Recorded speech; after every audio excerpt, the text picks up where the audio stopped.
perspectives, we're here to inspect it. I'm a small nut, a medium, let us escape from this tedium. Hello and welcome back to Paranormal Perspectives. My name's Stan, and as always I have Christine here with me, my co-host and experienced medium. Ever since we started this podcast, it's raised more and more questions, and what I love about this is we can have a nice grounded conversation, like just a chat about our experience of the unknown, what questions come out of them, and just cross-share information as we begin to understand the world around us and begin to know the unknown, essentially. Thank you guys for sending through a few questions on our various different platforms and different places. There are some really interesting questions to answer tonight because I know, Christine, you have more experience than me in this area. I still sound relatively new to this, even though I've experienced these things since I was a kid. I'm very new I would say in the last 2-3 years to kind of fully accept it and embrace the unknown, essentially. So yeah, this is going to be an interesting conversation. Now, how are you, Christine, anyway? I know you've been working on a project the last week or so. Would you like to sort of mention that quickly before we go into the questions? Yeah, great stuff. Good evening, everybody. Good evening to you. Thanks for having me, as always, Stan. Yeah, I got new podcast out, guys. There's paranormal and mediumship, and what we're looking at is how the misconceptions around mediums. And I think you've got some questions about mediumship tonight. We do, yeah. And I'll just say, we chuck in some personal ghost hunting stuff. That's very, very interesting. We look at fake mediums. We look at what it is to be a medium. So if you're interested in it, guys, come along to Coffee and Clairvoyant. Back to you, Stan. Coffee and Clairvoyant, that's such a cool name, but I'll stick a link in the comment section below. But, yeah. Now, I've watched a couple of episodes so far. You guys are just so down to earth. You're sort of very kind of like, yeah, we've seen some pretty amazing things, but we're just saying it very bluntly and very honestly. It's just like, yeah, grab a coffee and have a chat. Love it. So yes, we've got some interesting questions to answer. So we're going to just kind of ping off each other tonight, really. So I have the first question is, why do paranormal things happen? So Christine, would you like to answer that one to start with? Well, because they do, I suppose. We come to words, don't we? What is paranormal? I think what we say is paranormal is normal phenomena, and perhaps we don't see it very often. So we believe it's rare or weird or out there. I think we're just witnessing stuff that's normal. Yeah, normal phenomena. We just attribute something to it that it's paranormal. That's well said. Yes, it's parallel to what's considered normal, and our measure of normality is based on our current understanding. So, for example, like our current understanding could be what current physics could be. If you're a theoretical physicist, it's hard to say, isn't it? Physicist. So if you're a physicist in this day and age, that could be a measure of sorts. For example, the moment that physicist discovers something entirely new, say like a week later, that previously was paranormal, if you think about it that way, and that becomes normal through that discovery. So paranormal is simply, I hate to say, like almost like the paranormal itself is because of ignorance, really, like your ignorance of the world that's around you. You have yet to learn about the world. I mean, I used to be quite ignorant to many different concepts when I was younger. It's taken me time to learn more. We have Go for it. Words, don't we, to fit things. And oh, yes.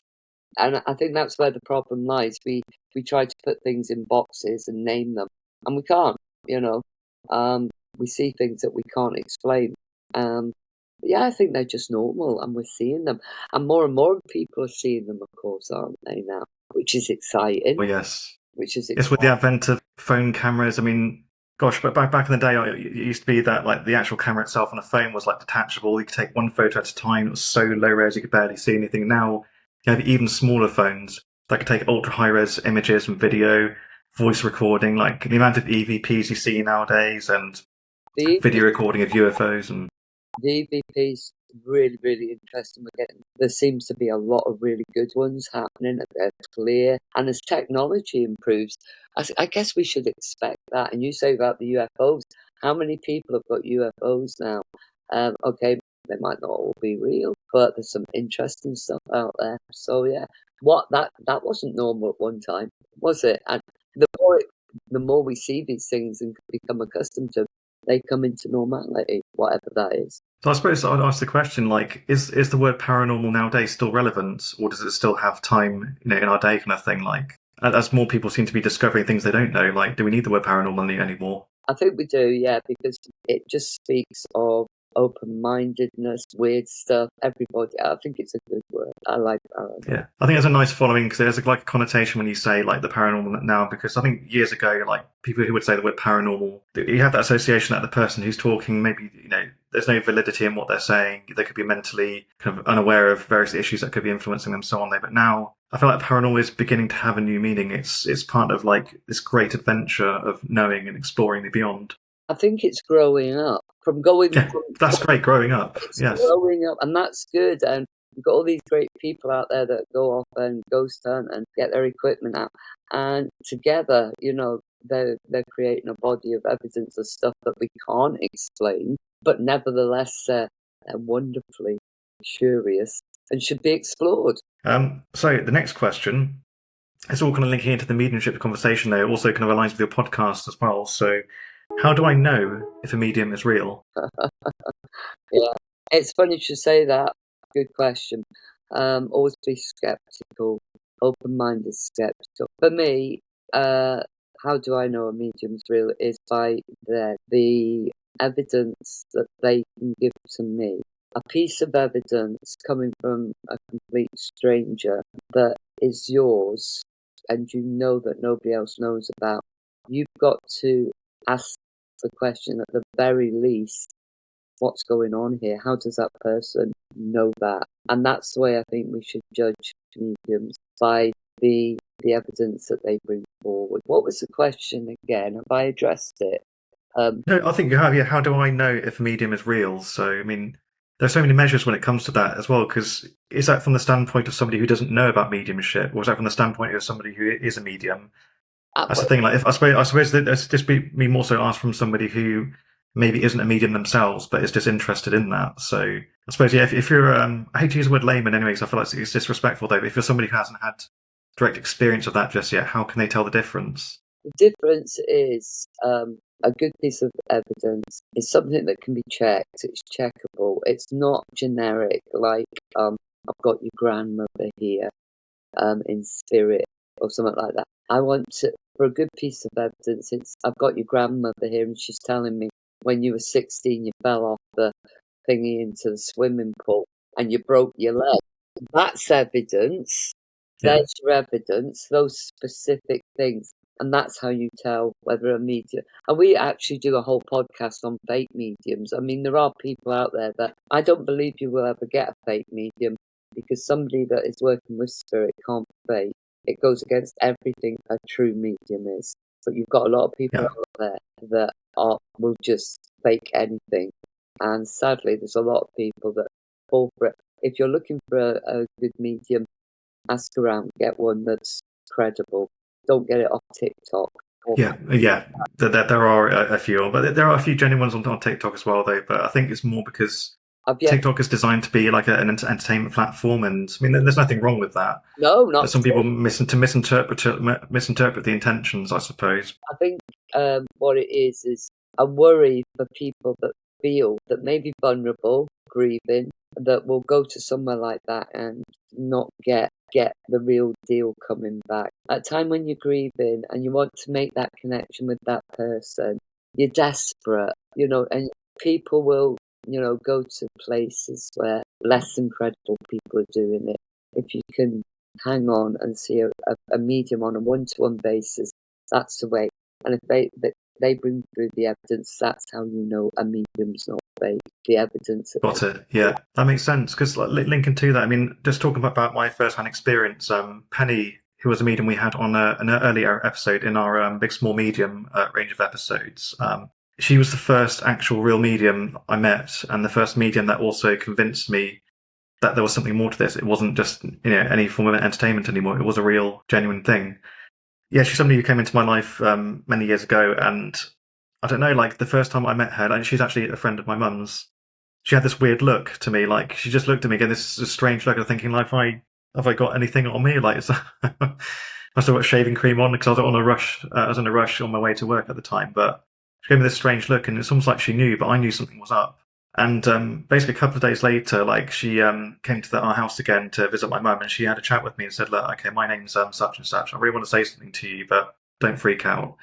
She said, there's something in your room and something around you that's, quite, not nice. And At the time, I'd been experiencing poltergeist activity where items were moving across the room. We had voices, music in my bedroom that also my sister was hearing as well. And that had followed many years of very kind of dark events that I hadn't told anyone outside of the family about.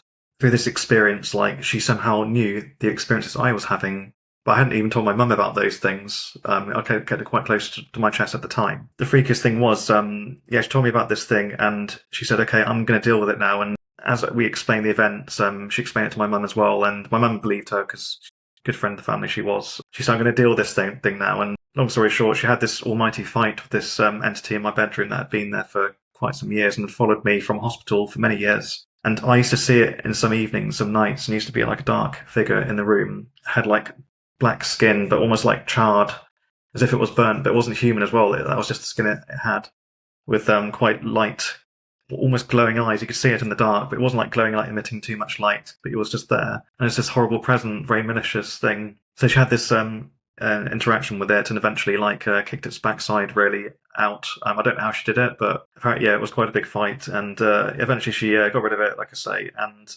after, it took me like a good year to talk to her about it as well, because it was such an experience. It takes such a long time to process it. I asked her, for one, actually says, "Yeah, thank you for doing this." I never had the chance to say it to you, though, because it changed my life, my perception of the world and everything. I said to her, can you describe to me what it looked like? So you said that you saw it. And she sent me some pictures, like some magazine images, and just loose scribble herself. And it was exactly that. It was this tall, dark creature. Had quite long, thin fingers, like I say, charred skin, glowing white eyes. And that freaked me out. And that was my evidence then, because I hadn't said anything, and yet she somehow knew. So you can argue, okay, well, is it psychic phenomena? Could she have just picked that up psychically from me? And that's a whole another area of the paranormal itself. But either way, she just seemed to know the thing that I was dealing with in quite a lot of detail without me telling her. Yeah, there it was. She saw it. So I suppose, to answer the question, how do I know if a medium is real? I suppose we're both saying evidence, tangible evidence that's specific to that individual person. I think you can't make anybody know. It's a feeling. It's not something, you've got to know or arrive at that knowing yourself. So what that might not convince me, but it has convinced you. And if it starts to happen to you, like Stan talks about, or perhaps should consider, rather than it being something that's there to hurt you, is it something there how you're perceiving it? It's there, but you're perceiving it. What's it trying to tell you? Yeah, and I from that experience I mentioned, I still don't know to this day what on earth it wanted from me. I knew it enjoyed trauma and suffering, and it affected the people that was around me at the time. I still don't know to this day, but either way, I'm just glad it's gone, and hopefully it won't return anyway. Unlikely, but also, what was it? To me, it didn't even seem human, even slightly. But anyway, this links into the other question: how does mediumship work? Is there a guidebook for this? Basically, is there like a dummy's guide to mediumship that we could read? Yeah, it'd be really easy, wouldn't it? If it was, yeah. No, no. It's a long journey, and I think there's lots of places and lots of people, and everybody's a teacher. If you want to explore it, go to the people that have the knowledge. Go and watch mediums work. Find some form of mentorship. You need guidance. It's not something you can develop yourself. Yeah. And you will make mistakes, like I did. Many mistakes, misconceptions about what it was going to be like.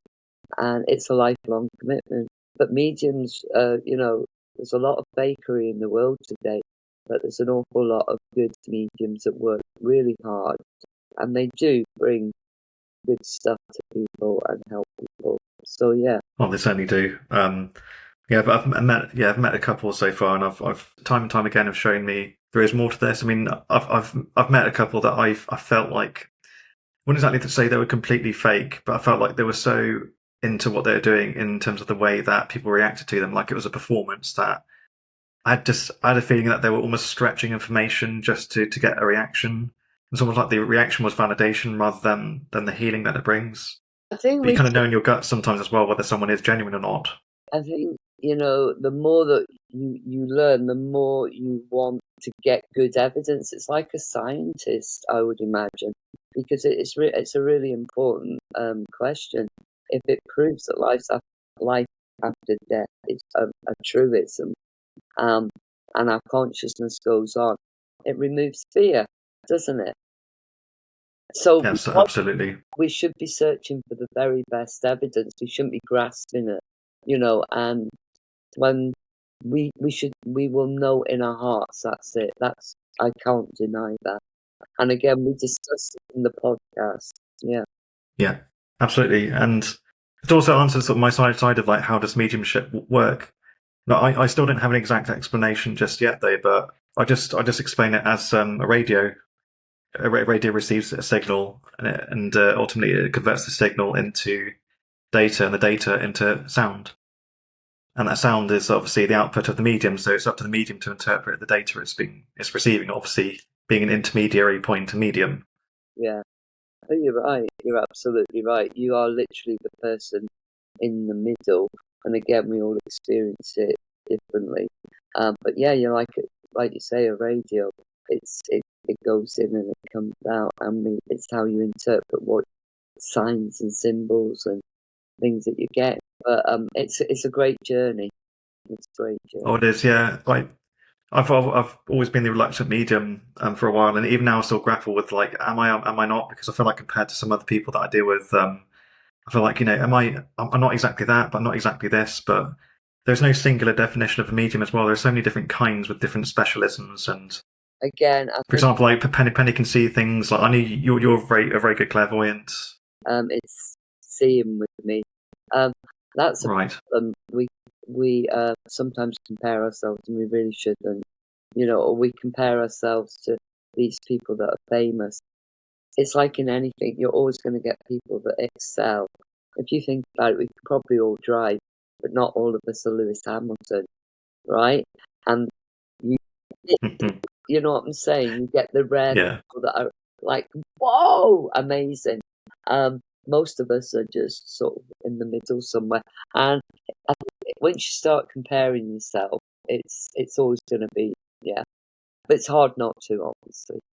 No, I get that completely. Like I've learned to try and be a bit easier on myself, and like I said, there are also different kinds as well. There's empaths. I think I'm more of an empath. So an empath is somebody who picks up emotions from people, places as well. They're very much in tune with emotions. Sometimes the emotions can be so strong they can almost be a memory. Which is I'm more towards that at the moment. I don't tend to see them like you would do, or Penny does. But I have seen a few things, but that's not my strong point though. But mine's that, and is it called claircognizance? It's like just a knowing. Like sometimes I'm doing something and I'll just know the right thing at just the right moment, and it could be quite a pivotal thing in my life or somebody else's life to know the right thing to say or the right thing to do, and it's literally saved my life sometimes. You see, that's the other thing. When people say, "Oh, you're clairvoyant, you're clairaudient," or whatever, when a medium's working, and I'm sure other mediums out there, if they're listening, will say, when you're actually working, you're using all of it. It's not one thing you're using. You're feeling it. Everything comes in together. So this is quite a good one as well, because I've met a couple of people who are kind of like so adamant. It's almost like the idea of mediumship that brings anger out of them, and I find that fascinating because like some people have experiences where they feel like somebody's maybe used of their vulnerable state as an opportunity to gain coin or reputation, whatever it might be. And I get that can affect the way you interpret what mediums are.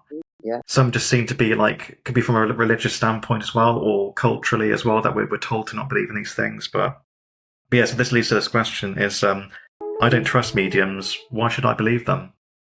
You shouldn't believe them until you've got your evidence. That's the answer. Yeah, Simple as that. Don't believe anybody until you know that they're true. And that goes through your everyday life as well. Yeah, that's as simple as that. I'm not going to elaborate on that because until you get what you know deep down inside of you, I call it the gold standard. Might call it a diamond. But once you get it, you're never going to think that way again. Yeah, I can believe that. Yeah. That's the simplest way 'Cause to answer that.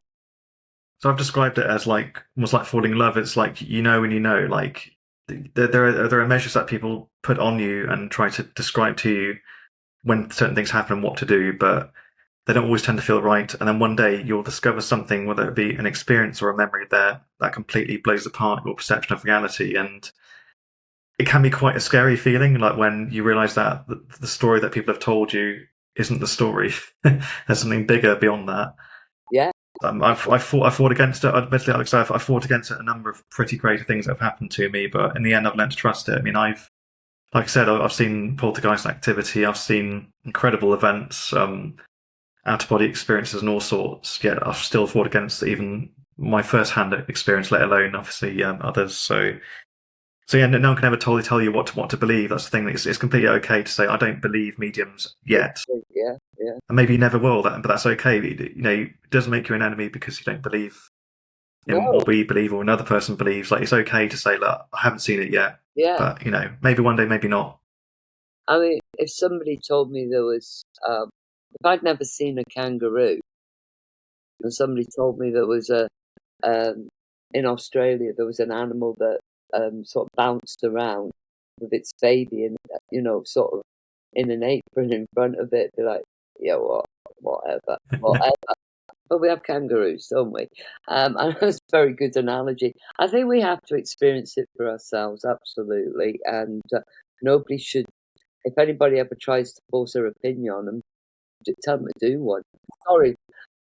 No, seriously, nobody should try to force their opinion. No, I know exactly what you mean. I don't blame you at all. No, Yeah. you have to come to I think an understanding.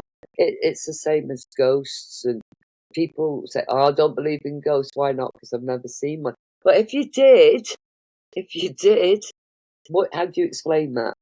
But yeah, funny story about kangaroos as well. Just a temporary pause. I found out the other day what kangaroo actually means, because apparently it means in its native language it means I don't know what you're saying.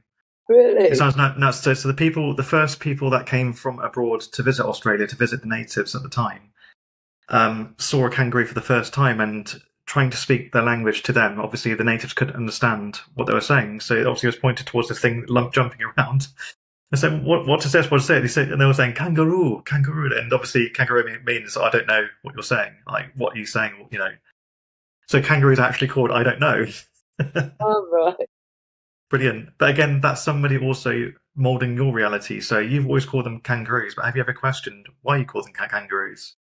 That mindset can expand across everything that you do in life. Like, why do we say things a certain way? Why do we believe in certain things? Why did people a long time ago believe in Zeus? Why did people a long time ago believe in Thor and Loki and Asgard itself? And sometimes that can be culturally influenced, these different beliefs. Mediumship historically has, it kind of walks hand in hand with fraud. There's been a lot of fraud. It's very easy to defraud people if you sat in a darkened room. It's very easy to prey on the vulnerable. Think about Whoopi Goldberg in Ghost, when she's that kind of... Oh, yeah, great film. Brilliant film. People are vulnerable, and there'll always be people that find a way of, trying to make on that, sadly. And it's a shame because mediums can stand up to scrutiny by the evidence that they bring forward. And some of them are quite amazing, and they're the ones that we know about. But there's loads more doing their work. So don't write us all off. Don't write us all off, but put your hat on and go out and check it out, and don't think that you can just go on a platform and throw somebody a tenner and get a reading from the spirit world. I don't believe it. Because science is often a good measure in many different instances. Because I watched a few weeks ago an episode. Do you know Tyler Henry, the American medium? So you could argue whether he's real or not. Though he does seem more towards the genuine side to me. But interestingly, he did an interview with a reading for Steve-O. And if anyone doesn't know, obviously Jackass, like from years ago, he was well known for doing stunts, and he's very a non-believer kind of thing. All right. And he went for a reading with Tyler Henry, and the interesting thing was contacted a few scientists and I think a neurosurgeon, I think there was. So they basically wired his brain up to this machine to measure his brain activity before doing a reading, during a reading, and after a reading. And they measured his brain for a while before to get an idea. Okay, when he does certain tasks, this part of his brain lights up. For example, like it could be recording memory, it could be doing physical activity, just to get like an average measure of his brain activity. And then he does this reading with Steve-O and completely shocked him with this whole reading in itself. Like he said some very personal things there. And they realized that after the event, when they were measuring the recording during the time of the reading, he was showing brain activity that was like part of it was in the dream state. When you dream, certain areas of the brain activate to simulate imagination and such. But parts of his brain were firing up that I forget. I need to maybe add a link to the clip in the description below. But basically, they were stating that his brain activity was highly abnormal during the reading. The fact that like so essentially there's like creation, like imagination, there's recall. Basically, if you think about it that way, his recall was absolutely on overdrive, as in he was drawing information from somewhere. But his imagination was also firing off too. So there's a question as to sort of how that was. But basically, the activity that person had seen, he had seen many different forms of activity over many years. He'd never seen anything like that before. You could see that as a form of evidence. I don't know. Obviously, I'm not an expert in the area, but it was interesting how much his brain changed during that reading. So I recommend you guys watch the episode on whatever platform is available. It's interesting because I saw another medium, well-known medium, and he was tested in Edinburgh. And I can't remember the outcome of it, but I know it's out there. Tyler Henry. I don't know where I sit with him at the moment. He appears, I'm going to be careful with this, he appears to be amazing at the moment. And you see, this is years ago, I'd have gone, he's amazing, he's brilliant. But the older I get, the more cynical, the more skeptical I need to. Yeah. I sat in front of him and he told me something personal to me. See, I worry because he does interview famous people, doesn't he? He does famous people. And there's a lot of stuff out there about famous people. Yeah, I get that. So I wonder how many interviews they would agree to if you were to interview somebody who wasn't famous or wasn't known. But then again, would the audience be interested in that? But I know an aspect of it is entertainment, though. So some of it, I can imagine, is a bit stretched just to make it tangible for the audience to sit with. So there's the performative aspect of it, though. But I was always taught to trust mediums that don't charge. That may not be entirely true as well. That's just from my experience. So like people who it doesn't count for everybody that does charge for mediumship, though. But some people that do, that tends to be more of a drive. So they go, okay, I need to make more money now because this is now becoming my living. I need to make sure things are tangible and workable for them as well. So it could be that they get them a reading one day and maybe nothing's coming through. They think, okay, but I need to earn a wage here. And that's where it becomes a bit mixed, you see, like, you know, interpretations of what they receive. So no. I've done a couple of readings myself so far. I'm not an expert though, but I've done a couple so far. But I just do it because I feel like that person needs it. Like they asked me to, and I'm happy to help them. Yeah. It's a hard job, though. It does take a lot of energy from you, too. You shouldn't be surprised, should you, really? Because you're using your energy, you know. Yeah. High vibration, it does take a lot of energy. Like, cause we're in a lower vibration universe at the moment, so to access much higher, it's almost like, imagine like the wheels of a car. Like, obviously, the faster you drive, basically, the more fuel you're going to consume. So to reach that higher vibration, though, you're just using everything that you've got. We are limited. I would say, though, you should be aware of the change. If you've done a reading and it's been successful, you might even find that you're almost flying, you're buzzing. Yeah? Yeah. It doesn't. I've had that before. It's such a nice feeling. Yes, it's a lovely feeling. It doesn't last very long. Shame. If you could bottle it, it'd be worth a lot of money. I was just thought this like me selling these spiritual watch coats out the back door, you know. Feel good, the spiritual feel good factor. Yeah. Have you got another question? Yeah, it's just got a few more to go. Actually, it gets getting more interesting as we go down the list because as one person will talk to me about their experiences. Now, I don't want to go into details, specifics, just for their privacy, though. But they simply asked me the question like, "How do I get rid of a spirit that's annoying or harassing me? Like, is there something that I can do?" You got to take charge of it, haven't you? Yeah. It's about intention, isn't it? about intention. It's about taking charge, and above all, it's about not being frightened of it. I would have thought. Take charge and tell it to leave, or get help from outside. The spiritualist churches used to have groups of people that went round and bless the house for you. Smudging. Have you done smudging before? Smudge stick. You But yeah, the spiritual sage. churches did used to have a service, free service, where they went round and they would cleanse the house. Yeah, but personally, I kind of take a step back and go, okay, well, what is the activity first? Like, is there anything influencing the situation though? So could there be like a family trauma going on? Are you under a lot of stress? Is it psychologically influence? Is it what, could it be substance, for example, if you had a couple of pints that night, basically, is something triggering an effect, And, if it's still occurring though, and you're seeing evidence, and as in like other people are seeing it, or physical evidence, for example, sometimes you get scratches or bruises, appearing that may indicate there may be something more there. But yeah, I mean, always speak to a psychologist as well. Like, if you are thinking, because sometimes like even the psychologist will deal with the physical side of things, but that affects your spiritual sense as well. So if you're feeling better in that way, your vibrations are getting higher. The higher vibrations are, the more these various things, whatever they may be. I don't want to go into too much scary detail, but the higher your vibration, you have, essentially it guides them away. So if you're in a state of anger and frustration and all that, it's just like, to them, it's like a buffet of negative energy, which is what I did wrong many years ago. So I was a very angry, frustrated person for numerous reasons, hence why this thing followed me back from the hospital and for many years after. And either that, if they're third option, who are you going to call? Ghostbusters. I mean, if they're real, I'd say just give them a shout. Know that you're always in charge for a start. Yes, you are. Absolutely. Meditation to calm yourself down and empower you.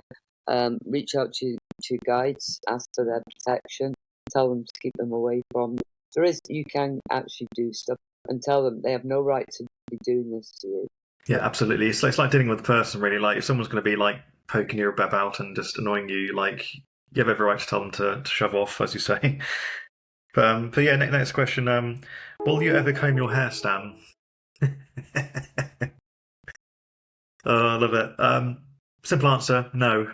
I like Robert Smith and The Cure and all that, so I'll let my hair do what it wants to do. At least I have hair. So, next question is, if lots of people experience the paranormal, isn't it just normal?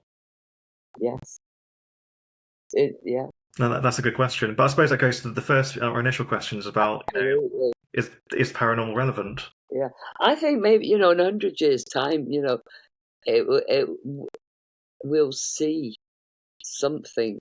We'll record something. It'll be taken more seriously. It's like I said earlier, it's growing up. People are aware of it. It's not a fringe thing anymore. Yeah, there's real science being done by all the recordings that are being taken. It's evidence for stuff happening.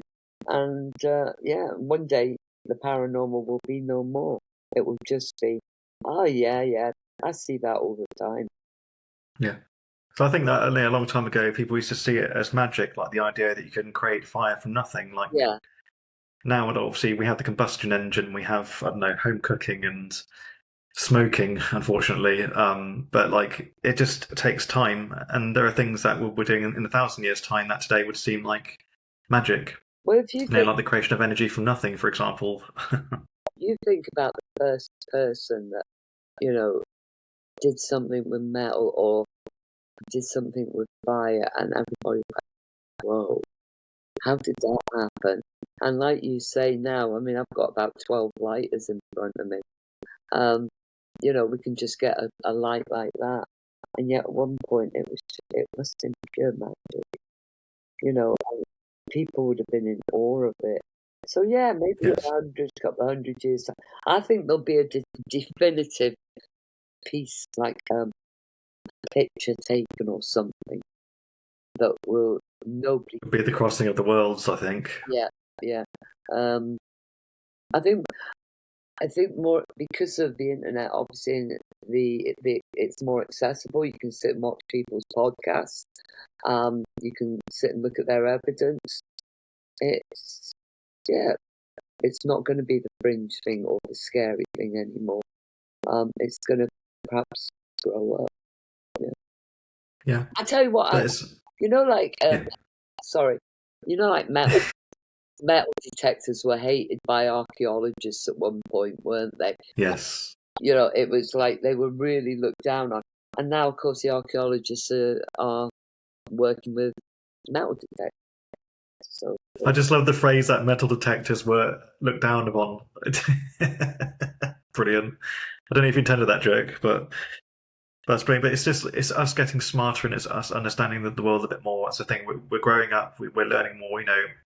It's like the Dark Ages was called the Dark Ages for many different reasons. So, but also it's indicative of the time. Talking about like medieval time anyway. Back in the day where we didn't have the knowledge about the world, we used to pray to deities to save our crops and made sacrifices to improve our upcoming harvest and so many different things we thought would make a difference in the world. And now we can do things that extend lives.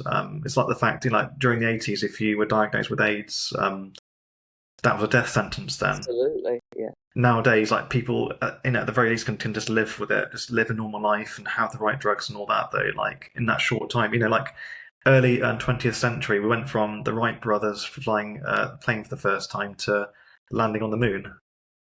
That's the thing, things change so rapidly. Like the Wright brothers flying at the time, people seeing a flying machine in the air would have been seen as like too advanced and magic, and them thinking of people flying on the moon many years later would seem like ridiculous. Like again, magic. How would they get there? Well, just magic. Magic is just a shorthand word for I don't effing know.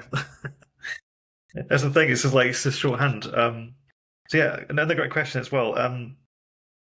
I think it's one for both of us really. Like, what are your favourite horror films? I love how they assume that we both like horror. Go for it. I think you go first, Christine. Okay, I never watch them anymore. But my very favourite of all time is The Wicker Man. Yes. Are you talking about the remake or the original? Oh no, not the remake. No, sorry, no, I'm a The purist. remake was it the bees? The bees. I'm a purist. No, I won't get on my bandwagon about that.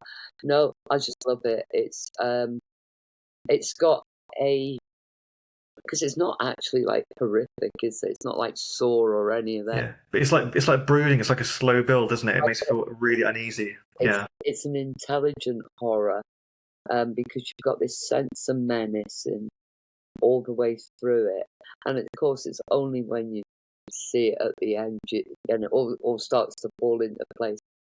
Brilliant movie. Doesn't scare me. The one I'm gonna have two because I can. The one that scared me for all time was The Exorcist. That scared yes, the living daylights out of me. When she come out walking like that, like a spider. Now I'm old enough. I'm going to tell you this, guys. When it first came out, they had St. John's ambulance in the back of the cinema because people were fainting and running out and all the rest of it. gosh, And that's publicity, isn't it? Though. yeah. But yeah, I didn't like that film at all. Really. And Hellraiser, I don't like that. But no, my favourite one's definitely The Wicker Man. So if you haven't seen it, give yourself a treat. Yeah, definitely. Maybe I'll link some recommended trailers. Like I think we should do like a little movie playlist. I think like Yeah. below for people to watch. So I'm really into film. I have been for many years, and especially I love psychological horror though. So like films like The Conjuring 1 and Conjuring 2. Like I know they're based roughly, I'd say, on real events, but I love the slow, gradual build where things are just outside of sight, and it's that famous clap clap. If anyone's seen that moment, that build up to that delivery point, just perfection. And like Hereditary as well. I love Midsummer. Again, another psychological. Again, it's slow build, beautiful artistry. Like as well, like rest in peace as well. David Lynch. I used to love his like Twin Peaks, Fire Walk with Me, and especially Eraserhead. Eraserhead is like, have you seen Eraserhead, Christine? Yes. Don't like. That's like a spirit. It's like most people don't get it, and I know why, because it's sold to you as a film, but it's not really a film. It's a work of art. It's a spirit. It's a completely spiritual experience. Like it doesn't need. There isn't no explanation about it, like what it means. It's just. David Lynch has always said like it's just a feeling. Like people actually even asked. I remember an interview a while ago. They asked David Lynch, "Okay, well, after all these years, like, can you explain like what Eraserhead is about?" And he just said, "No. Why should I?" Fair enough. I do like film. I'm sorry, but some of the somebody said to me, "Have you seen Saw?" I said, "No, I don't know what it's about." I think I probably watched. Can't do gore. Yeah, gore. I did about probably first time some blood come. I thought, no, if that's the start of it, I can only imagine what it's going to be like at the end. But you see, I come from an age of the Hammer House of Horror. People, Classics. yeah, I like Dracula. I love Dracula. I mean, one of The the Bela Lugosi, isn't it? Like he was like the most well known. yeah, he would be right. You're not coming in. One of the films I like, An Interview with a Vampire. I adore that film. Have you watched the TV show version of it? No. It's even better. I'm not even joking. They've reframed the story between Louis and Lestat, and reframed the time period because they've moved it to like the time of like New Orleans, like the bustling atmosphere of I think it was late 1800s, early 1900s, I think it was, but it's around the start of the First World War, basically. Right. But my God, that is like one of the rare things I've ever seen where a classic film has actually been made even better. So I think you can watch it on BBC at the moment, all free. Really? I'll have a look. Go for it. Yeah. Yeah, trust me. And yeah, I've got to recommend a couple more as well. As It Follows. It Follows is one of the best horror films I've ever seen. Absolutely stunning. I do. I could go on. I do like the classic haunted family inherits haunted mansion. Like House on Haunted Hill. Oh, yeah. I'm talking about the original, not the Hollywood remake. So the original one terrified me the first time I saw it. It's that puppet skeleton that cracked me up. Like she's just like this. But with a good twist in the ghost. The Others. Is it The Others? Yes, good choice. Yes, The Others. Nicole. Don't spoil the film though. Like there's a twist at the end though, but I don't think we can say what it is. Can we? I don't know. In it. Yes, Nicole Kidman. Yeah. Yeah, good memory. If you haven't seen it, get the coffee and the chocolate out because it was like not a horror story, but it's Sixth Sense. I did not realise until he said, "I see dead people," and I thought, "Shit, that bloke's dead." And that poor guy's still going to work as well. But apparently the mediums that I've spoken to, they've actually recommended that film as being the best representation of when they see things, how real it is to them. And that's scary. That's even scarier than the film itself, is that the film is an accurate measure of like their perception of reality. Yeah. I think the answer to that is that all mediums see things differently. They see similar. But yeah. So yeah, that was a lot of films there. So just a few more questions to go, actually. I think I really appreciate the people that have sent some messages through because they clearly put some time to put forward some quite profound questions, really. So one is like a challenge that people have that have experienced something as well from the other side of the spectrum now. How do you handle people that don't believe you, as in like believe your experiences? So if you saw like something that could be considered supernatural, like how do you respond to people that don't like take you seriously? Well, I've got a friend that doesn't ever take me seriously, and as far as he's concerned, we're either all off our trolleys. He's interested. I just say that's fair enough. It's my experience. I had it. I don't expect you to believe it. I don't need you to believe it to validate that I had that experience. And yeah, it's as simple as that. I suppose just the simple knowing that each of our individual perceptions of reality isn't absolute. Absolutely. That's the thing. So somebody can present to you a comparable that doesn't measure against what you've seen. Doesn't mean that what they have seen isn't real. It's the same with you as well. I think the best thing you can do when you encounter something that you don't know or don't agree with is just listen. You don't have to outwardly say, "I don't believe you." You just don't have to say anything at all, really. It's one of those kind of things like if you don't have anything nice to say, don't say anything at all. I mean, it's good to also sort of ask questions and maybe contend that, saying, "Okay, have you thought about this? Have you thought about that?" That's okay, but be respectful and just try and step away from your own ego. Really, like you're a part of this universe, like a tiny little fraction of it. It's still very important. We all are.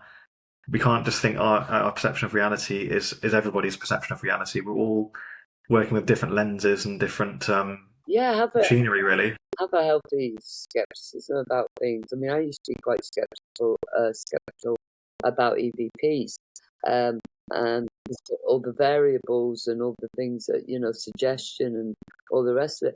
But as time has gone on, I personally witnessed some really clear EVPs that I cannot explain. So am I there yet? Yeah, but it's okay to not believe something. Yeah, isn't it? It's okay. You may believe it later on, or you may never believe it. But that's part of growing up as well. It's knowing that when someone presents something to you that's different to what you believe It's not a or challenge. perceive. It's different. It's not exactly. It's not a challenge. They're not trying to fight you. They're not your enemy because they see something different. Absolutely. You can both be friends and both believe in two completely different things, and it's okay. Like, for example, I originally was a Catholic, so I grew up in a Catholic household. I'm not Catholic now anyway. And my best friend, essentially, my family was really, really good friends with this family just down the road from us. We used to hang out after school, and we used to eat at each other's houses, bring each other food. This beautiful Muslim family, and there were some days we couldn't go into the house because they were doing prayers, so we used to wait in the other room and let them do their prayer sessions. Like, again, I know those faiths do have links as well, though, so they're not entirely completely different to each other, but there are so many different differences there. We didn't really worry about those differences, those beliefs. You know, one person believes in Mr. J and one person believes in Mr. A. It doesn't really matter, because at the end of the day, we're still just humans living that experience, and we have different interpretations. Like, if we could get along, others could get along. You know, that's the thing. Like, they'll always be my friends. I always think the world of them. Like, doesn't matter how old we all get. Never going to change. But even my perception of reality has changed. So I don't believe in Catholicism anymore. I don't dislike it or hate it or anything. It's just not for me. Yeah, you've just moved. I don't hate people that are Catholics. I don't hate people that are atheists, for example. It doesn't matter. We all have different perceptions. What you've done is move past it. You don't need it, or it's not. Yeah, it is. Yeah. But that path might not be for everybody. It might be that you don't have a belief now, and then you eventually decide to become a Catholic or Jewish or Muslim or whatever you might be. You know, that's your choice, and nobody can influence your choice. It has to be completely yours alone, because different belief systems, sometimes it does help your vibration, basically. And so if that vibration is improving for you, then great, you're accessing a greater something. But yeah, I have one last question, and it's I think it's the biggest question, Christine. Where do we go after we die? Ooh. Not to Butlins or Benidorm. Where do we go after we die? I think our consciousness continues on its journey. Where it goes, I don't know. Where it goes, it continues its journey in some form because it's energy. That's how I perceive it. I think we travel to a place where our energy fits, and we continue evolving in the same way we've evolved in our life here. Like you just said, you've moved past Catholicism. We continue to evolve.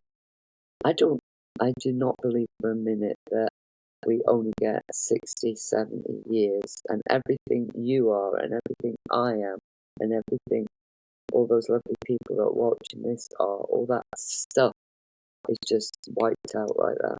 I don't believe that. Yeah. I don't know. So I do know that memories are stored in the brain, and once those brain cells disappear, those memories disappear. But there are some memories that you're born with that are just already there. It's imagine there are things that my kids have done that neither me or my partner have done to influence what they do, yet they just somehow automatically know. You could argue whether that's genetic memory as well, though that's another side of things, though. But I see evidence sometimes of little people living before, and it's they're coming back home again, and maybe at some point in their life they may remember that. But I do believe, in my personal beliefs, actually it's not really a belief anymore. It's just a knowing, because I had an out of body experience, and I've seen, I don't know what the word is, the precipice. It's almost like the end of time. It's there's a barrier at the end. Once you cross that barrier, you become part of something greater.